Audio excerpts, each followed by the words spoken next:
All right, so it's a big day today for the chicks. I'm gonna go ahead and move them to the chicken tractor right here behind me. I just did another video over getting that thing prepared to hold chicks, and I've got it moved over here ready for them to move into.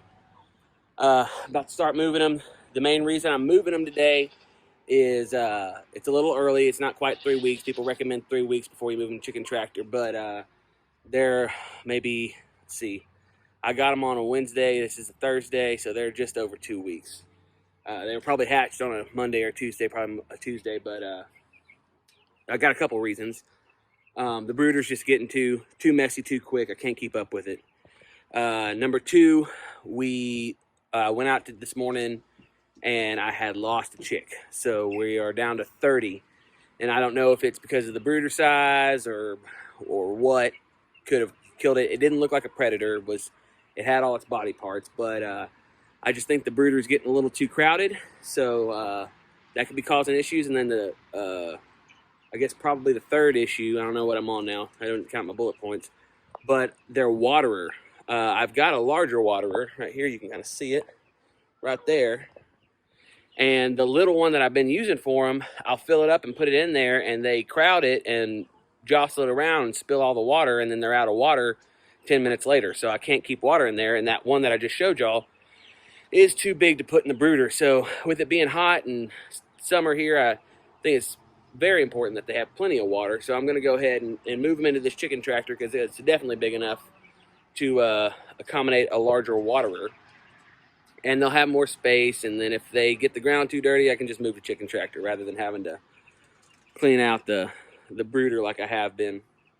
So yeah, y'all stick around. You can watch me move these chicks. Got 31 to move because I have the extra chick from my free chick, my free surprise chick. The other chick that died was an extra. So we're going to be moving some chicks today, putting them in the brooder. In fact, when I opened the lid of the brooder, I had one almost fly out. So we're gonna go ahead and start moving these dudes and get them into a better spot, and maybe they'll be able to survive a little bit better.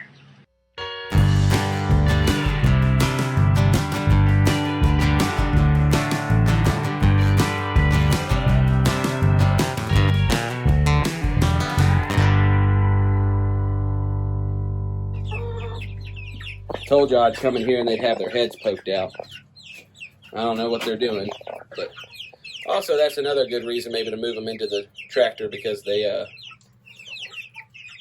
poking their heads through this, and I could see one maybe getting stuck.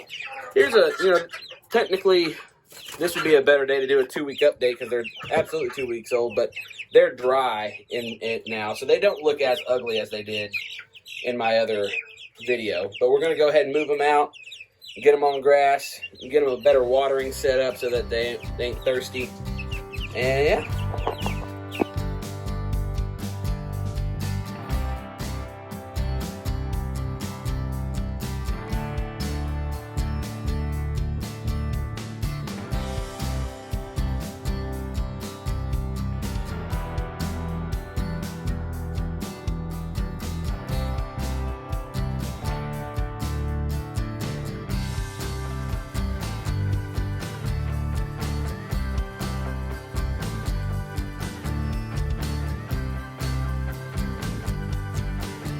Caught the little leg bar, or whatever this little red guy is. He's gonna go in the tractor for a little while until he gets a little bigger, and then we'll probably move him into the coop with the other chicks. I don't know if it's a girl or a guy, but hopefully it's a girl, so we can get some eggs out of this. I think I read online that they lay about 250 eggs, I think, a year. Not like a production layer like a Rhode Island Red or anything, but nothing to shake a stick at. And it's a pretty bird. Look at those wings.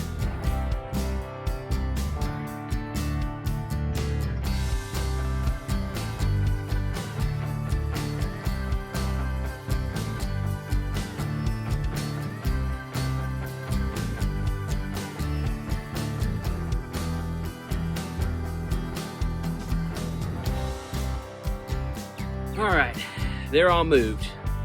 So we're gonna get them set up with that bigger waterer and probably get their feed in there, because I've been feeding them in the evening because I saw online that if you feed them during the day and they're eating during the heat of the day, that causes the processing of the food and the calories causes their core body temperature to raise, and they can get too hot, and it's already pretty hot around here. So I've been feeding them more toward the evening time when it's a little bit cooler, and I think this is going to be a decent spot for them. There's going to be some direct sunlight on them, probably between like 11 and maybe 3 or 4, heat of the day. But they do have that little area, the little gray area there to seek refuge in, and if I have to, I can put a fan on them. So we're about to get them set up with their new bigger waterer right here, this big guy, and go ahead and put their feed in there. We'll get the heat lamp set up because they're 2 weeks, so I think at 2 weeks they need to be at minimum 85 degrees, I believe. So our lows at night are dropping down probably around 76, 77. So they'll be another couple weeks before I don't need to put a heat lamp on them anymore. But yeah, I think it's going to work out good. I've got these boards around here, around the perimeter, to kind of help with predators. And I've also noticed in the past that they will scratch and peck and dig around the perimeter of the tractor and dig these little divots that they can get out of. And I've actually had a couple get out, not on their own, but when I went to move the tractor, they'd be laying down in those divots, and the tractor would just roll over the top of them, and they'd stand up, and they'd be on the outside. So I'm going to, hopefully they'll be good there. They'll probably be able to stay there a few days without having to move them because they're still kind of small. But yeah, we'll get a shot of them inside the tractor. Okay, the big move is complete. They're all in the tractor on grass. They're checking it out. They're eating bugs. They're eating grass. I feel like this is just going to be much healthier for them. I don't know if that's what killed that other bird, but I think this is going to work out better. See them eating bugs already. They probably found a little anthill or something. But they got their bigger waterer. Good luck knocking that dude over. Probably make it plenty filthy pretty soon. I'm going to have to clean it up. But at least they're going to have water for longer than they did inside the brooder. Went ahead and got them fed. And something different I'm doing now, excuse me, is I went ahead and added grit. That one's going. And that's because they're going to be eating stuff other than their feed, and the grit is what helps them digest that stuff. They're all moved in and ready to go. Gonna go ahead and get a heat lamp on them and call it good. One other thing I might do is I think I'm gonna add a few bricks around the perimeter just to make sure nothing can dig in there and get at them. I went ahead and butted up the tractor to the chicken run fence, hoping that might deter predators as well. So we'll just see how it goes, and we'll let y'all know how they're doing in the next update. Hey there, little chicken.